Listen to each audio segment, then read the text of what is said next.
하나님의 축복이 여러분에게 함께 하기를 바랍니다. 오늘 회복의 역사가 일어나기를 바라며 기적은 시작되고 있습니다. 축복은 오고 있습니다. 캄캄한데 밤이 깊다는 얘기는 새벽이 가까웠다는 사인.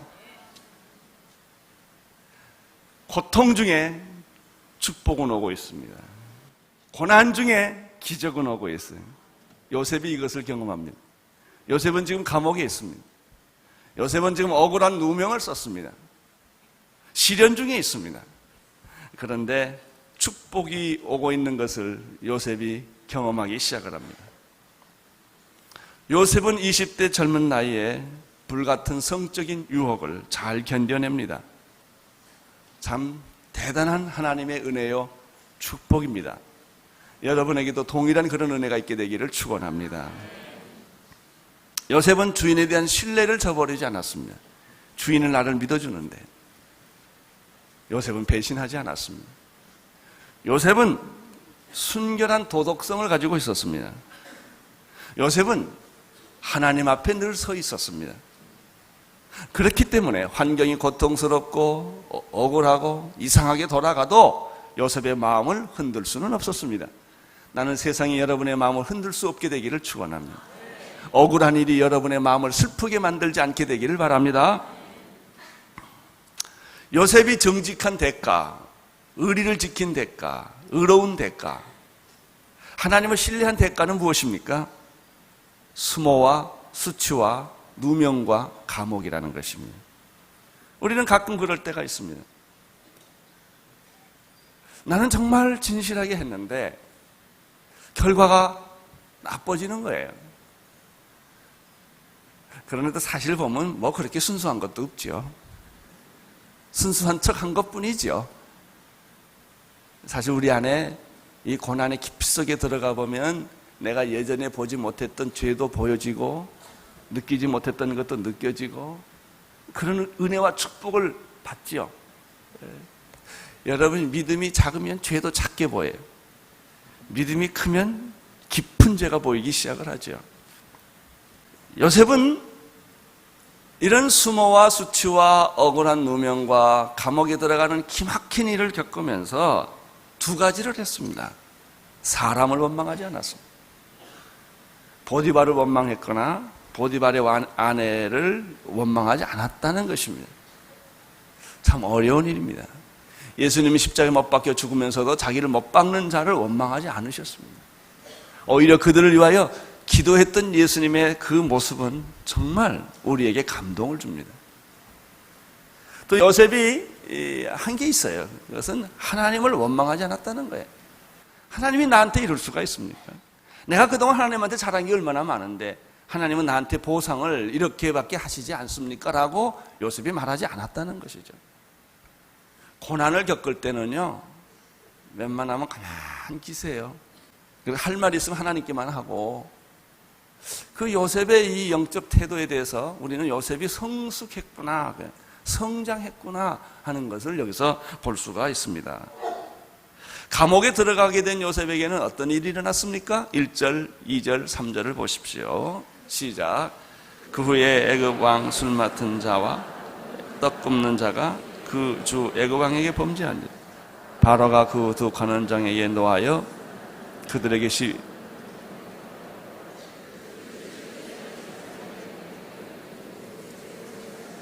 요셉이 갇힌 곳이라.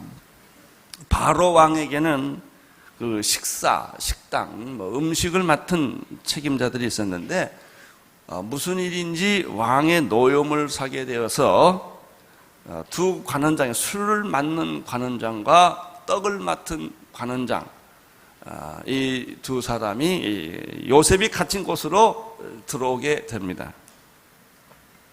이것은 요셉이 전혀 예기치 못했던 사건입니다. 사람이 예기치 못한 사건의 배후에는 언제나 하나님이 계십니다. 왜 그런 일이 일어났을까? 왜 이때 그런 일이 일어났을까? 다 이해하기 어렵고 해석하기 어려운 일입니다. 아무튼 그런 일이 생겼다는 것입니다. 아마 우리가 짐작컨대는 궁중에 무슨 사건이 벌어져서 음식에 독이 들어간 것 같습니다. 술 맡은 자가 독을 넣었는지 떡 맡은 자가 독을 넣는지는 알 수 없지만 아무튼 사건이 생겼기 때문에 둘 다 갖다 집어넣은 것입니다. 여러분, 무슨 일이든지 해석이 안 되면 하나님께 초점을 맞추면 간단합니다. 영적으로 이건 무슨 뜻일까? 인간적으로, 법적으로, 세상적으로 해석이 안 되면 왜 내가 아플까? 왜 내 사업이 이렇게 됐을까? 내 인생이 왜 이렇게 됐을까? 라고 해석이 되지 않으면 일단 그게 하나님에게로 초점을 딱 맞추면 그게 영적으로 해석이 되고 영적으로 축복이 되고 영적으로 은혜가 되기 시작을 합니다. 하나님의 의도는 언제나 멸망이 아니라 영생입니다. 우리에게, 그리스도인들에게, 자기 자녀에게 주어진 사건은 하나님이 우리를 죽이기 위해서가 아니라 살리기 위해서예요. 그 일을 통하여 우리를 연단시키고 강건하게 만들고 하나님의 사람으로 축복해 주기 위하여 그렇게 하시는 것입니다. 여러분, 이 큰 전제, 대원칙을 이해하십시오. 그때는 무슨 일을 만나든지 만사형통하리라. 그것이 내게 유익이 되고, 고난은 내게 유익이 되고 축복이 되는 것입니다. 한번 따라하세요. 고난은 영원하지 않다. 여러분, 고난은 잠깐 지나가는 비와 같은 것입니다. 그것이 여러분의 인생에 계속되지 않습니다. 그러나 그것은 하나님의 어떤 비밀적인 섭리가 있다는 것입니다. 우리가 여기서 1절, 2절, 3절에서 발견하는 것이 몇 가지가 있어요. 첫째, 감옥은 꼭 나쁜 곳이 아니라는 거예요. 감옥은 누구든지 가기를 꺼려하는 것이에요. 인생의 밑바닥이라고 생각합니다. 그러나 요셉에게 있어서는 그 감옥이 꼭 다 나쁜 것은 아니었다라는 사실을 발견합니다. 그것이 계기가 되어서 요셉의 인생에 있어서, 요셉의 생애에 있어서 상상할 수 없는 자리까지로 가게 되는 계기가 바로 감옥이었기 때문입니다. 만약에 요셉이 이렇게 억울한 누명을 쓰고 감옥에 가지 않았다면 애굽왕은 만날 까닭도 없고 접근할 수도 없고, 그가 무슨 고시를 보고 과거를 해서 거기까지 가겠습니까? 이방인이 절대 그럴 기회가 전혀 없는데 이 사건은 그로 하여금 그런 길로 가게 만드셨다는 것이죠. 그것이 이상한 거예요. 꼭 우리가 다 대한민국의 총리가 될 수는 없겠죠. 한 사람밖에 안 되니까. 그것도 되려면 인사청문을 해야 되니까. 여러분, 그러나 그것이 어떤 일이든지 간에 우리의 생애에 있어서 하나님은 우리를 새로운 길로 인도해 주시는 계기였다는 것이죠. 두 번째, 우리가 여기서 또 하나 발견하는 것이 있어요. 신실한 자에게는 기회가 반드시 온다. 유혹을 이기면 축복이 온다는 거예요. 지금 바로 이때는 요셉이 불같은 성적인 시험을 이겨서 자기가 손해를 보고 누명을 쓰고 감옥에 들어갔지만 그것이 바로 뒤집어져서 축복의 계기, 열쇠가 되었다는 사실을 여기서 보는 것이죠. 세 번째, 여기서 또 한 가지 발견하는 것이 있습니다. 하나님을 신뢰하고 믿는 사람, 의로운 사람, 신실한 사람에게는 하나님은 언제나 함께 계신다라는 거예요. 그리고 시험은 축복이 될 수가 있다. 나는 여러분의 모든 고난과 시련이 축복의 서곡이 되기를 축원합니다. 자, 이제 바로의 두 관원장, 바로의 식사를 담당했던, 술 맡은 관원과 떡 맡은 관원이 그 사람의 어떤 사건에 말려서 지금 감옥에 들어갔는데, 보니까 한 사람은 나쁜 사람이고 한 사람은 억울한 사람이에요. 언제나 억울한 사람과 나쁜 사람이 같이 묻혀서 고생하고 있다는 사실을 여기서 발견하게 됩니다. 그들의 일생이 뭐냐, 이게 가장 중요한 것이 여기 나와요. 떡 맡은 자와 술 맡은 자의 관원은 누구를 위해 존재한다? 요셉을 위해 존재한다. 왕을 위해 존재하는 사람이 아니라 가만 보니까 요셉을 위해 존재하고 있다는 사실을 발견해요. 이게 조금 어떻게 보면은 좀 아전인수격 해석 같은데 영적으로 보면 그게 다 사실이에요. 이 세상은요, 전부 그리스도 중심으로 움직입니다. 그리고 하나님께서 이 역사를 나를 사랑하시는 것을 위해 만드십니다. 인류를 구원하기 위해서 역사를 하나님이 움직이신다는 것이죠. 물론 떡 맡은 관원과 술 맡은 관원은 그들 나름대로 하나님 앞에 역사가 있어요. 그것은 잘못한 자는 벌을 받게 되고 억울한 자는 결국 누명을 벗게 된다라고 하는 그런 진리가 떡 맡은 관원과 술 맡은 관원 자신들에게 있지만, 그러나 그것이 하나님의 역사를 이루는데 사용됐다는 것이죠. 나는 나의 생애가 하나님의 역사를 이루는데 사용되기를 원합니다. 내가 건강한 것도 병든 것도, 내가 어떤 일을 만나든지 어떤 형편에 대하든지 내 생애 자체가 하나님께 영광이 되는, 내가 결혼해서 자녀를 낳게 된 것도 하나님께 영광, 내가 어떤 직장에 간 것도 하나님께 영광, 내가 일찍 죽게 된 것도 하나님께 영광, 늦게 죽게 된 것도 하나님께 영광을, 내 인생 자체가 초점이 예수 그리스도에게로 모아질 때 이게 축복인 거예요. 이 두 사람에 대해서 우리는 이런 놀라운 섭리가 있다는 것을 발견합니다. 저는 최근에 굉장히 재미있는 일을 하나 경험했어요. 8월 달에 이 경상도와 전라도 어떠한 그 지역, 집 없는 사람 집을 지어주는, 30몇 채를 지어주는 일이 있대요. 그런데 집을 지어주기로 하는 어떤 단체가 돈을 제공하지 못하기 때문에 굉장히 어려움을 빠져 있다는 얘기를 듣고 제 마음속에서 저희 교회가 사람을 보내서 이 집을 하나 좀 지어줬으면 좋겠다, 이런 마음이 들었어요.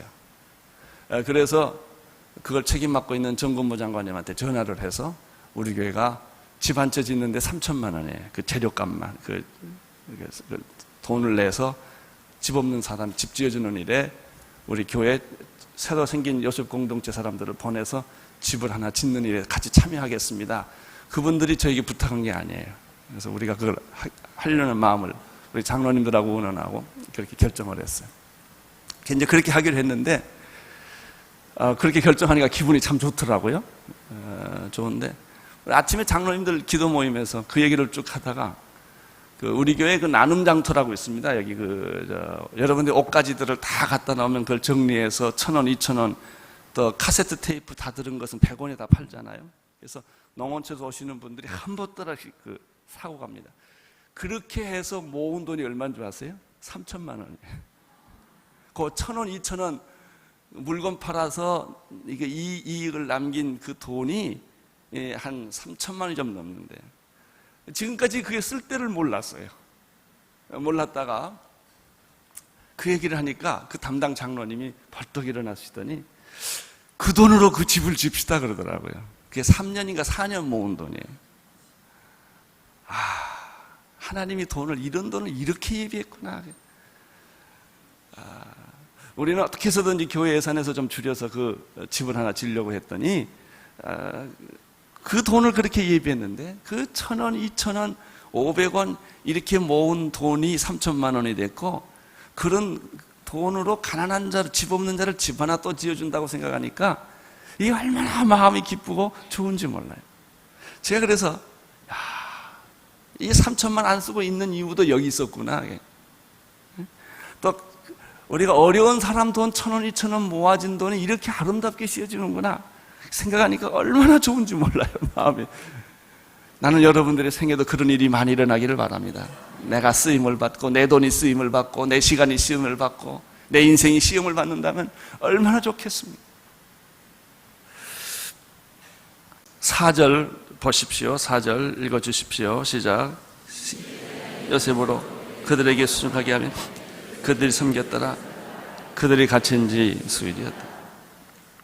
여기 4절을 보면 느끼는 게 뭐예요? 요셉은 어떤 환경에 있어서나 변함이 없었다. 좋은 환경일 때나 나쁜 환경일 때나, 아버지의 아들로 있을 때나, 보디발의 집에 종으로 있었을 때나, 감옥에 있었을 때나 요셉의 인생에는 변함이 없다. 나는 여러분의 인생에 변함이 없게 되기를 축원합니다. 부유할 때나 가난할 때나 병들 때나 건강할 때나 잘 나갈 때나 못 나갈 때나 높은 위치에 있을 때나 낮은 아래 자리에 있을 때나 밀려났을 때나 여러분의 인생의 태도는 변함이 없는 것이죠.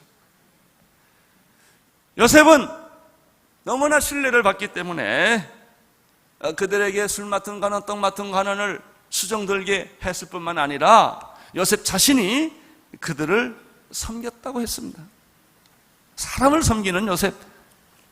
요셉의 삶의 특징이 하나 있다면 그는 자기에게 도움을 청하는 사람, 어려운 사람을 섬겼다는 것이죠. 근데 여기서 잘 볼 게 있어요. 그게 뭐냐면 자기가 어려울 때는요, 남 못 돕습니다. 나도 죽게 됐는데, 내 코가 석잔데. 그렇잖아요.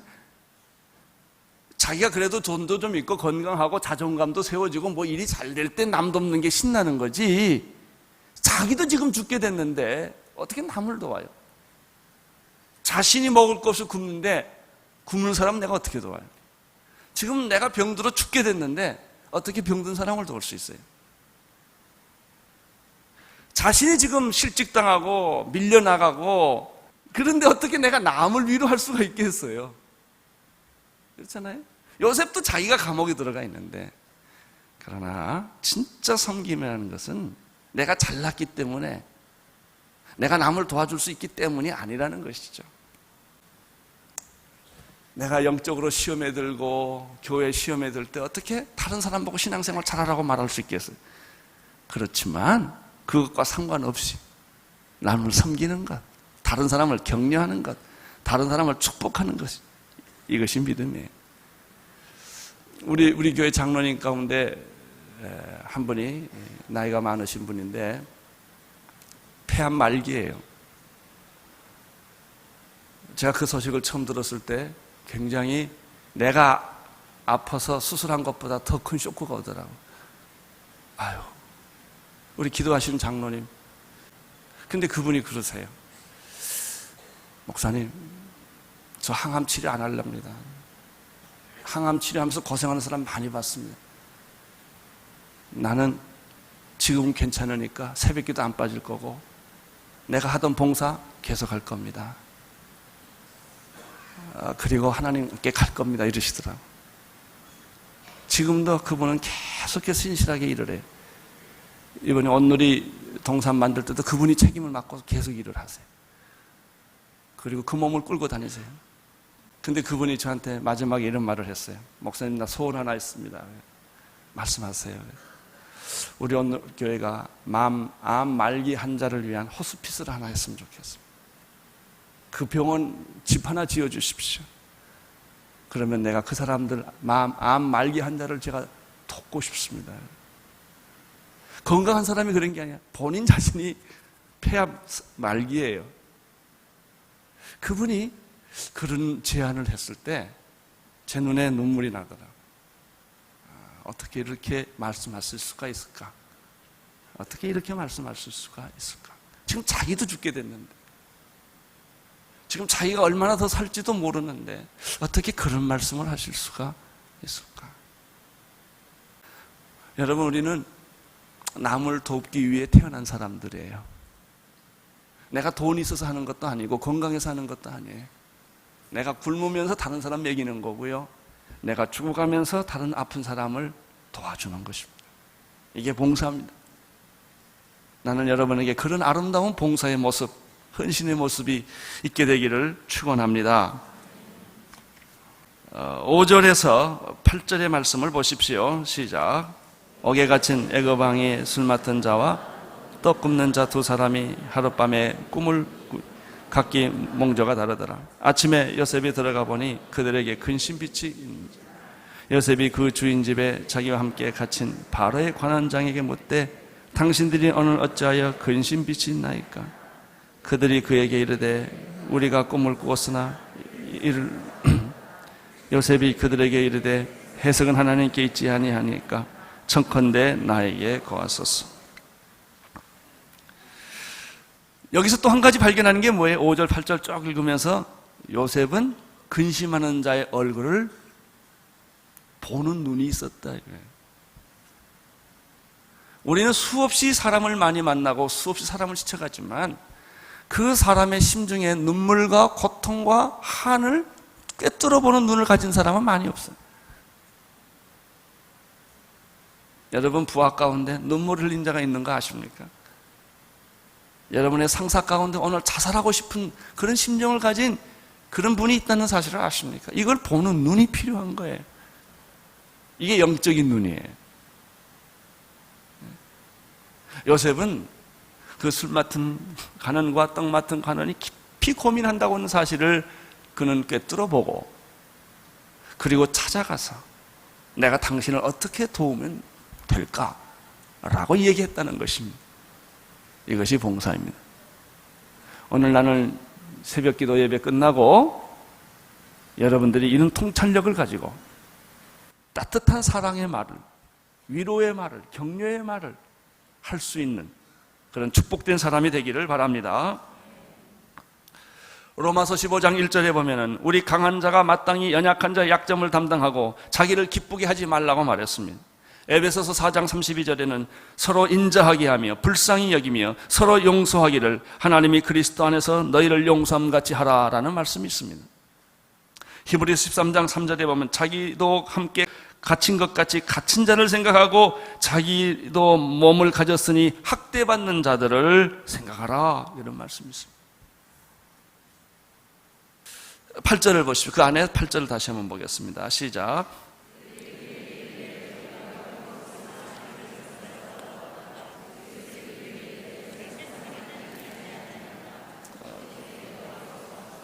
요셉에게는 이런 믿음이 있었습니다. 꿈은 하나님이 해석한다. 그가 하나님이 이 문제를 다루어 주실 것을 믿었습니다. 자, 여기서 우리가 한 가지 배우는 게 뭐예요? 요셉은 어떤 형제가 어려움을 겪었을 때 자기의 힘과 능력과 자기의 재력으로 그 사람을 돕는 게 아니라 하나님이 그를 도와주실 것이다. 나는 하나님이 당신을 돕는데 매개자가 될 것이다 라고 말했다는 것이죠.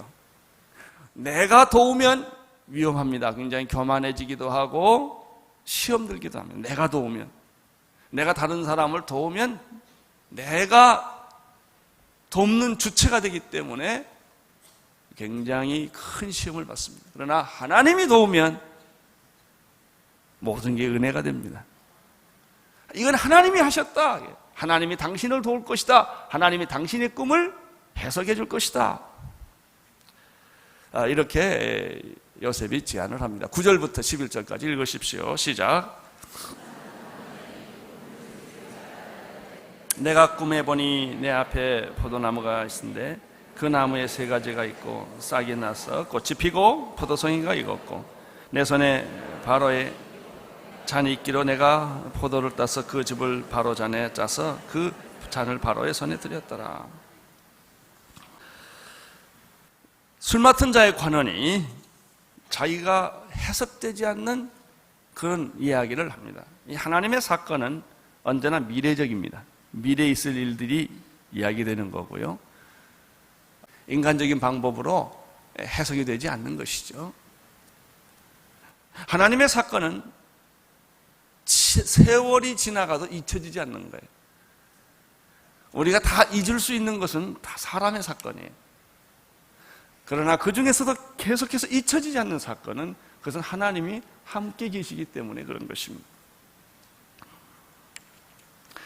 12절부터 13절에 보면은 요셉이 그 꿈을 듣자마자 해석을 합니다. 시작. 그에게 이르되 그의 해석은 이러하니라. 세 가지는 사흘이라. 지금부터 사흘 안에 바로가 당신의 머리를 긁고 당신의 전적을 회복하리니 당신이 이왕에 술 맡은 자가 되었을 때 하던 것 같이 바로의 잔을 그 손에 받들게 됨이니라. 떡 맡은 자와 술 맡은 자가 있었는데 음모와 모함은 떡 맡은 자가 한 거예요. 근데 술 맡은 자가 뒤집어 쓴 거예요. 그래서 술 맡은 자는 결국 세월이 지나서 여러 가지 사건이 지난 후에 다 판결이 돼서 억울한 누명을 벗게 돼서 다시 왕에게 돌아가서 옛날의 그 영광을 다시 찾게 된다는 그런 얘기죠.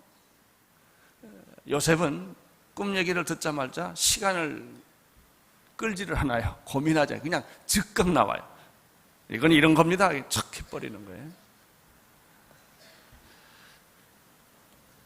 그런데 이렇게 꿈을 해석하면서 요셉이 14절, 15절에서 아주 이상한 부탁을 하나 합니다. 요셉도 부탁해요. 14절, 15절 읽어주십시오. 시작. 당신이 득이 하거든 나를 생각하고 내게 은혜를 베풀었어. 내 사정을 바로에게 고하여 이 집에서 나를 건져내소서. 나는 히브리 땅에서 끌어내온 자요 여기서 독에 갇힐 일을 하여같이 아니하였나이다. 처음으로 요셉이 자기의 그 억울한 누명에 대해서 이야기를 합니다. 우리는 여기서 요셉이 기회를 잘 선용하고 있다는 사실을 발견하게 됩니다. 그리고 자기의 억울함을 이 사람이 할 말이 없어서 말하는 게 아니에요. 다 있는데 이제 이런 하나님의 사건과 연결되었을 때 이야기를 합니다. 시편 37편 5절 너희 길을 여호와께 맡기라. 저를 의지하고 하면 저가 이르시고 내 의를 정오의 태양처럼 나타나리라. 너를 모함하던 자들은 다 사라지게 될 터인데 눈을 씻고 봐도 없을 것이다. 하나님이 너를 보호해 주면 그렇게 될 것이다. 이제 드디어 요셉에게 하나님의 은혜와 축복의 때가 오기 시작을 합니다. 16절에서 19절까지 보시기를 바랍니다. 시작.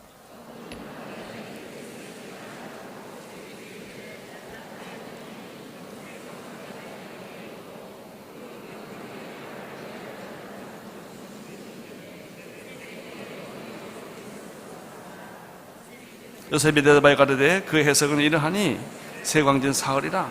지금부터 사흘 안에 바로가 당신의 머리를 끊고 당신을 나무에 달리니 새들이 당신의 고기를 뜯어 먹으리이다. 떡 맡은 관원장은 문제가 있는 관원, 사건을 저지른 관원장이에요. 떡 맡은 자도 꿈을 꿉니다. 그런데 그 말을 듣자마자 그것은 사흘 후에 당신이 죽는다는 얘기요. 여기서 우리가 요셉이 참 대담하다는 생각을 합니다. 살린다는 말은 쉽게 하는데 죽는다는 얘기하기 어렵거든요.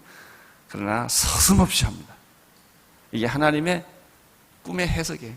미안해하거나 이런 거 없어요. 그냥 하나님이 해석해 주니까 당신은 죽소 이야기를 합니다. 20절에서 23절을 보십시오. 시작.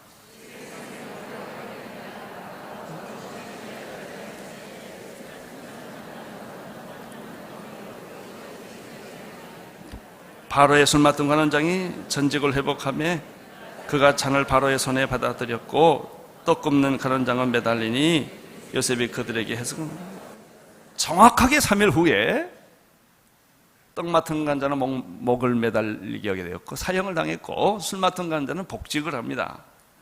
그런데 이제 재밌는 게 23절이에요. 그러나 술 맡은 관원장이 요셉은 뭐예요?